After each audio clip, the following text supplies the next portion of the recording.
దూరితే మీరు పాముని పిలిచి డిస్కషన్ చేస్తారా?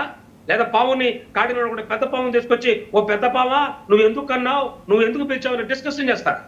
చేయరా పని. మీరు చేసిన పని మీ ఇల్లుడి మీరు ఎలా రక్షించుకుంటున్నారు? ఇంకొక విషయం చెప్తా. ఈ కుహనా మేధావులు సెక్యులరిస్టులు అందున్నారే, వీళ్ళ కొడుకుల్ని కూతురులని ఒకసారి పంపేయమని చెప్పండి పాకిస్తాన్, అప్పుడు అర్థమవుతుంది వాళ్ళకి. కూర్చొని రసగుల్లా తింటూ బాగా చెప్పడం చాలా చాలా ఈజీ అండి. దేశాన్ని చిన్న భిన్నం అవుతుంటే మళ్ళీ కులాలను తీసుకురావడం, ఇన్ని భారతదేశాలు ఉన్నాయి, అన్ని భారతదేశాలు ఎవరికి లేదు ఇది. ఈ రోజున మిడిల్ క్లాస్ అనేది పర్టికులర్ క్లాస్ కాదు. ఎవడైతే రిక్షా లాక్కుంటున్నాడో వాళ్ళని కూడా చంపారు. నాకు తెలుసు రిక్షా లాక్కునే వాడేమన్నా డొనాల్డ్ ట్రంప్ రిలేటివా? రిక్షా లాక్కునే వాళ్ళే శివుని పూజిస్తారు, రిక్షా లాక్కునే వాళ్ళే ఓబీసీలు, రిక్షా లాక్కునే వాడు నా బీసీ నా దళిత సహోదరులు, వాళ్ళని అటాక్ చేయట్లేదా? ఎన్ని చోట్ల జరిగినాయి ఇది. కులాన్ని బట్టి అటాక్ చేయరండి, మతాన్ని బట్టి కూడా అటాక్ చేయట్లా. ఇది జరుగుతున్నది ఏంటంటే కేవలం భారతదేశం యొక్క ఔన్నత్యాన్ని భరించలేక కడుపు మండి కొంతమంది భారతదేశాన్ని సరిగ్గా చూడలేని వాడు చేస్తున్నటువంటి పని.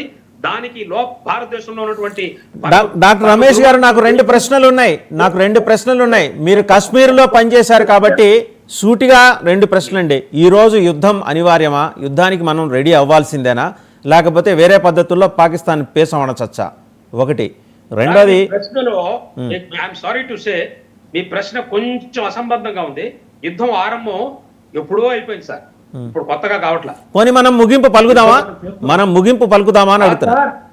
కాదు, యుద్ధం మనం ఇప్పుడు చేస్తున్నాం. గీతాచార్యుడు అర్జునుడి కనుక తిరిగి వాడిన అర్జునుడికి కృష్ణుడు శంఖారావం పూచి చెవుల్లో సీసం పోసి చెప్పాడే భగవద్గీత, అది ఇప్పుడు వచ్చింది. యుద్ధం ఎప్పుడో ఆరంభమైంది. వాళ్ళు ఎప్పుడో యుద్ధం చేస్తున్నారు అంటే ఎప్పటి నుంచో చేస్తున్నారు, ప్రతిసారి చేస్తూనే ఉన్నారు. ఇప్పుడు మనం రిప్లై ఇచ్చి ఆ యుద్ధం చేసే ఆ అల్లరి మూకని ఉన్మాదమైన మూకని అక్కడున్నా ఇక్కడున్నా ఎక్కడున్నా.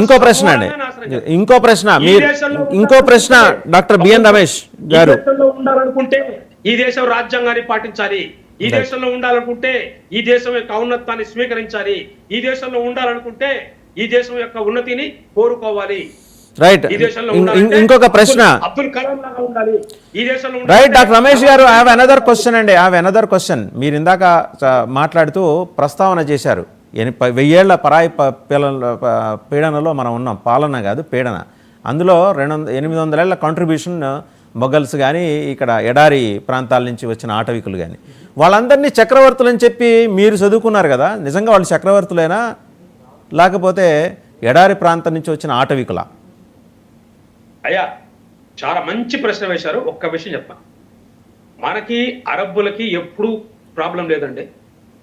వాళ్ళు ఏ రోజున క్లాస్ చేయలే. మనం చైనీయులకి ఎప్పుడు పెద్ద క్లాస్ జరగల. సివిలైజేషన్స్ వాళ్ళు వచ్చారండి. ఇది అరబ్ ప్రాంతానికి చెందిన వాళ్ళు కాదు. ఈ రోజున సౌదీ అరేబియాకి మన ప్రధానమంత్రి గారు టూర్కి వెళ్ళారు. ఫ్రెండ్స్ సౌదీ అరేబియా మనల్ని సపోర్ట్ చేశారు. చాలా మంది మిడిల్ ఈస్ట్ కంట్రీస్ మనల్ని సపోర్ట్ చేస్తున్నాయి. ఒక్క విషయం ఏంటంటే మనకి ఇది అరబ్ ఆటవిక మతాల కాదని విషయం కాదండి. ఎవరి మతం వాళ్ళకు ఉంటుంది. నేను మతం గురించి మాట్లాడలేదండి, ఆటవికుల అన్నాను. ఆటవిక పాలకులు అన్నా, మతం గురించి నేను మాట్లాడలా.